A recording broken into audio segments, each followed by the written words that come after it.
Olá, bom dia, boa tarde, boa noite. Eu sou Mariana Mafez Pereira de Carvalho e aqui é o canal Cozinha de Sri Krishna. Seja bem-vindo e muito obrigado a todos que têm seguido aqui nossos vídeos. Eu, junto com a minha família, a gente empreende esse canal juntos de cozinha védica, cozinha do Sudeste Asiático lacto-vegetariana e também de dia a dia através dos nossos vlogs. Seja bem-vindo, seja bem-vinda. As pessoas também têm gostado de vídeos explanatórios, né, sobre o yoga, um caminho, uma senda que eu já estou há 15 anos. E hoje eu quero falar um pouquinho sobre o lacto-vegetarianismo e o yoga da comida. Então, vou trazer um capítulo desse livrinho aqui, Gosto Superior, que não é só um livro de receitas, mas também de princípios da alimentação védica, da alimentação não violenta e da alimentação saudável em muitos aspectos, se não em todos, né? Pelo menos com essa vontade de trazer a saúde para além só da matéria do que é ingerido. Pensar a saúde de maneira mais integral através da nossa própria relação com os alimentos e para além disso. Então, esse capítulo aqui, que é o capítulo 5, fala sobre o além do vegetarianismo e traz uma frasezinha da Bhagavad Gita, que é um texto está dentro de um outro épico hindu, né? Ele é uma partezinha, dizem o creme do Mahabharata, esse texto hindu, é conhecido como o quinto Veda. Ele é, digamos, ele acessibiliza todo o conhecimento que está guardado em textos mais herméticos e acessibiliza esse conhecimento através de uma narrativa mais novelística. Mas é dito que o que não está no Mahabharata não está em lugar nenhum outro do mundo, que tudo está contido lá. E a Bhagavad Gita, esse texto, que alguns de vocês, claro que sim, conhecem, é dito como o creme do Mahabharata, né? É um canto, Gita, né? A pronúncia mais certa seria Bhagavad Gita, seria o canto de Bhagavan, de uma inteligência superior, o canto de Deus mesmo, personificado na suprema personalidade Krishna. Então tem essa uma pequena frasezinha nesse capítulo. Se um oferece para mim, com amor e devoção, uma folha, uma flor, um fruto ou água, eu o aceitarei. Alguns evangélicos se incomodam com essa ideia da gente oferecer a comida a Deus, mas isso é uma prática muito comum na Índia e que aumenta, o que eu pude perceber é que aumenta a Shakti, aumenta a energia daquele alimento e coloca a gratidão sobre aquilo, sobre a bênção de ter um alimento, né, à nossa frente. Então, para além das preocupações de saúde, de psicologia, de economia, da ética e até mesmo de karma, o vegetarianismo ele tem uma dimensão mais ampla e mais alta, espiritual, que pode nos ajudar a desenvolver nossa apreciação natural e o nosso amor por Deus. Enquanto andamos pelo mercado, as pessoas normalmente esquecem uma coisa bem básica da natureza, que os humanos eles não fazem a sua própria comida, é Deus quem a faz. Existe algo místico sobre a maneira que a comida cresce. Se você colocar uma pequena semente no chão, ela brota. E por essa força misteriosa dentro daquela semente, uma fábrica de comida nasce. a planta de tomate produzindo dúzias de deliciosos tomates vermelhos, uma árvore de maçã, uma macieira produzindo maçãs e maçãs doces. Nenhum time de cientistas no mundo foi ainda capaz de inventar algo tão impressionante como uma criação tão simples de Deus como estas mencionadas. Mas, ao invés de admitir a existência de uma inteligência superior, muitos cientistas falam em evolução química, proclamando que a vida provém somente dos químicos. Mas, apesar disso, nós não podemos usar simplesmente esses químicos para fazer uma semente que irá crescer em um talo de trigo, que vai produzir mais sementes e que vai produzir mais trigo. Uma vez que admitamos que a vida vem somente da própria vida, é razoável que suponhamos que toda a vida se origina de uma única fonte comum, o Senhor Supremo, conhecido pelos muçulmanos como Alá, pelos judeus como Yahvé, para os cristãos como Jeová e para os seguidores dos Vedas como Krishna. Agradecidos pelo que temos, podemos então oferecer a nossa comida para Deus, e toda religião tem sim o seu sistema de agradecimento, em inglês Thanksgiving. Esse sistema, sublinhado nos textos védicos, inclui oferecer a comida como parte de uma forma de yoga chamada Bhakti, um sistema que nos ajuda a desenvolver a nossa relação pessoal com Deus. Cada alma tem uma relação direta com Deus e, de acordo com os Vedas, o propósito principal da forma humana, da vida humana, é reviver essa relação.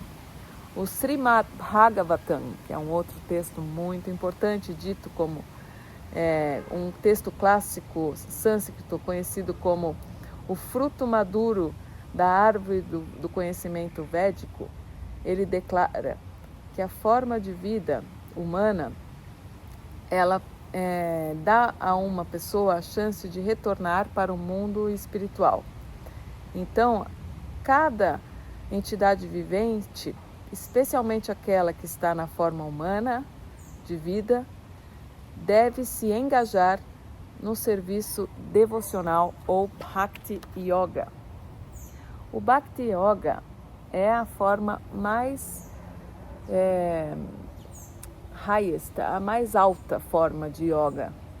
Nesse texto mencionado anteriormente, a Bhagavad Gita, que é esse canto, depois de discutirem várias formas de yoga, o Senhor Krishna declara: de todos os yogis, aquele com a maior fé e que sempre habitará em mim é aquele que pensa em mim dentro dele mesmo e rende um serviço transcendental amoroso para mim. Ele é aquele que está intimamente mais unido comigo no yoga e é o mais alto de todos. O Senhor Krishna depois também declara que tem que me entender como eu sou, a suprema personalidade de Deus. E isso só é possível se for feito através do serviço devocional. E quando está lotado de consciência de mim por essa devoção, aí sim essa pessoa poderá entrar no reino de Deus. Então aqui a gente fala sobre a yoga do comer. Então o Senhor Krishna, ele sumariza o processo do Bhakti Yoga, esse que nós estamos conversando aqui, de todas as coisas que você fizer, de todas as coisas que você comer, e todas as coisas que você oferecer e der, e também de todas as austeridades que você pode performar, todas elas devem ser feitas como uma oferenda para mim. Então, quando você oferece comida como uma parte integral, então a oferenda do alimento é uma parte integral do sistema do Bhakti Yoga. O Senhor também descreve os tipos de oferenda que ele aceita. Se uma pessoa oferece com devoção uma folha, uma flor, um fruto ou água, eu o aceito. Krishna não inclui nisso carne, peixe ou ovos na lista. Então, os devotos não oferecem a ele esse tipo de alimento. Do puro amor, os devotos de Krishna escolhem os alimentos puros com seleção. Isso com certeza não inclui corpos de animais que foram abatidos semanas e semanas antes, ou mesmo galinhas em estado embrionário. Na maioria dos sistemas religiosos, as pessoas pedem para Deus os alimentarem. Deus, dê-nos o nosso pão do nosso dia. Mas na consciência de Krishna, os devotos oferecem a comida para Deus como uma expressão de amor por Ele.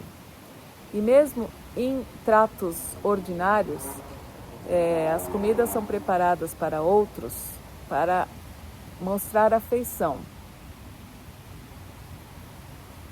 Não é somente a comida que é apreciada, mas também o amor e a consideração que está impartado ali. Da mesma maneira, a oferenda de comida para Deus nos ajuda a aumentar nosso amor e nossa devoção por Ele. Claro, é difícil amar alguém que a gente nunca viu.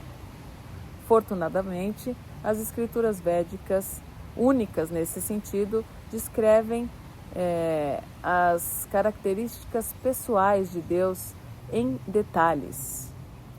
A maioria das religiões, elas descrevem Deus como um Pai Supremo, mas a gente tem muito pouca informação sobre Ele propriamente. Cristo é o Filho de Deus e Muhammad é o profeta de Alá.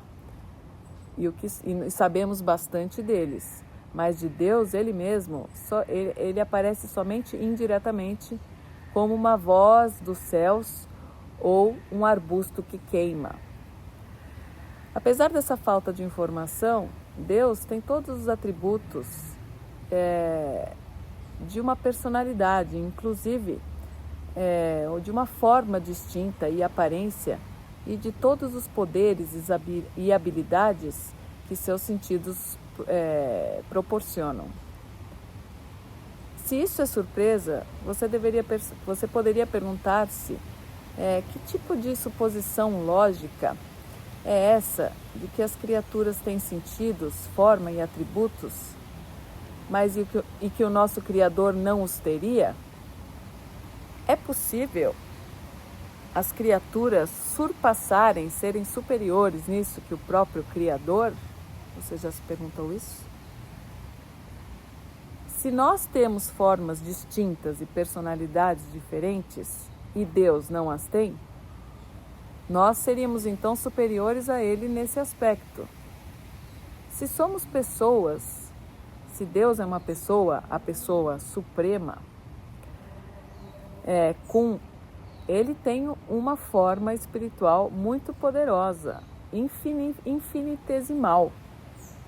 Nós somos sim criados à sua imagem. Usando essas imaginações e para indicar o quão antigo e sábio Ele é, os artistas do Ocidente genericamente picturaram Deus como potencialmente construído como esse senhor de barba, mas os textos védicos têm outra descrição. Por exemplo, essa que é interessante: Deus, Ele é eternamente jovem. Ele possui todas as qualidades maravilhosas e espirituais que atraem as mentes. Ele é o artista supremo, o músico supremo. Ele fala maravilhosamente e manifesta uma inteligência ilimitada. Pareceu um cachorrinho que me deu um susto. Humor e gênio. Mais que isso, ele mostra passatempos incomparáveis, passatempos transcendentais incomparáveis com os seus devotos eternos. Não há fim para seus atrativos, para suas características atrativas, de acordo com os Vedas. Então, ele é chamado de Krishna, ou o todo atrativo, que é também o que quer dizer essa palavra, Krishna, o todo atrativo. E quando entendemos a identidade pessoal de Deus, fica mais fácil que meditemos nele, especialmente quando estamos o oferecendo comida, porque Krishna é supremamente poderoso e completamente espiritual, e tudo que entra em contato com ele também se torna puro e espiritual. Para algumas coisas, a natureza tem o poder de purificar. Even certain things in nature have the power to... Mesmo algumas coisas da natureza têm o poder de purificação. Por exemplo, o sol, com seus raios poderosos, podem destilar fresca e pura água de um lago poluído. Se um objeto material como o sol pode agir dessa maneira, só podemos então imaginar a potência purificadora da própria personalidade de Deus, que, sem esforço nenhum, criou milhões de sóis. Pela sua imensa energia transcendental, Krishna pode converter a matéria em espírito. Se colocamos um ferro no fogo, logo aquele ferro se torna incandescente e pega toda a qualidade essencial daquele fogo. Da mesma maneira, a substância material que chamamos de comida também se torna completamente espiritualizada quando oferecida para Krishna. E essa comida é chamada de prashada, uma palavra sânscrita que significa a compaixão do Senhor. Comer prashada é uma prática fundamental do Bhakti Yoga. Em outras formas de yoga, há o requerimento que nós restringamos nossos sentidos, mas os Bhakti Yogis estão livres para usar os seus sentidos numa variedade de atividades espirituais plazenteiras. Por exemplo, eles podem usar a sua língua para provar comidas maravilhosas oferecidas ao Senhor Krishna. E por essas atividades, os sentidos são gradualmente espiritualizados e automaticamente atraídos aos prazeres divinos, que são por muito mais atrativos, são muito mais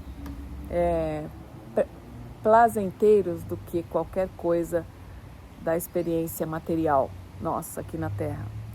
Os textos védicos contêm um número enorme de descrições de Prashadam e seus efeitos. O Senhor Chaitanya, uma encarnação do Senhor Supremo, que apareceu na Índia 500 anos atrás, dizia sobre a Prashadam. Todo mundo já provou essas substâncias materiais antes, mas apesar disso, esses ingredientes, que são de gosto extraordinário e de fragrâncias incomuns, são diferentes quando foram oferecidos. Só prove e veja a diferença. Até a fragrância, ela compraz mais a mente e faz esquecer qualquer doçura para além da própria doçura. Então, para entender um pouco do néctar espiritual dos lábios de Krishna, esses lábios o transformam, esses ingredientes ordinários, e transferem a eles todas as qualidades espirituais. Comer somente comida oferecida para Krishna é a perfeição de uma dieta vegetariana, pois muitos animais, como pombos e macacos, são vegetarianos. Mas tornar-se um vegetariano em si mesmo, então, tornar-se um vegetariano per se, não é uma grande conquista. Os Vedas nos informam que o propósito da vida humana é acordar a alma original, acordar na alma a sua relação original com Deus. E somente quando vamos para além do vegetarianismo é que, comendo então prashadam, somente aí é que o nosso comer irá nos ajudar a atingir esse objetivo. E segue aqui como preparar e oferecer prashadam. E antes disso, falando muito interessante de outros princípios do Bhakti Yoga. E antes disso também, será que matar vegetais é errado? A causa da violência, a equanimidade entre todos os seres viventes, a jornada da alma e tantas coisas mais que eu estudo há muitos anos, que me fazem crer que tenho acertado aqui na minha decisão, pois colho saúde e colho também algo de espiritual na minha existência. Atualmente, minha dieta não é só composta de prashadam, de comida oferecida, e vira e mexe para oferecer a prashadam de verdade, para conseguir produzir isso. É importante que a gente sempre esteja purificando até os próprios utensílios que a gente usa, um processo de purificar as panelas e os utensílios de servir. Digo que estou engatinhando ainda nisso, mas achei muito interessante esse capítulo que eu abri aqui, estava lendo outro dia, que tem a ver aqui com o nosso canal, Cozinha de Sri Krishna. E aí tem muitas outras perguntas aqui interessantes. Então, o mito da escassez. Deus é vegetariano, depois eu vou trazer isso para você. Não há escassez. Você não deve matar, que é uma coisa bíblica, né? Não mate. Os efeitos físicos em comer carne. Vegetarianos também estão cometendo violência. As vacas devem ser protegidas. A prashadam nos livra da contaminação material. Aqueles que matam serão matados. Mostrando devoção para Deus, simplesmente oferecendo comida com amor. A matança de animais não é civilizada. Oferecer comida para Krishna é uma troca de amor. Animais também têm o direito à vida. A filosofia de Satã.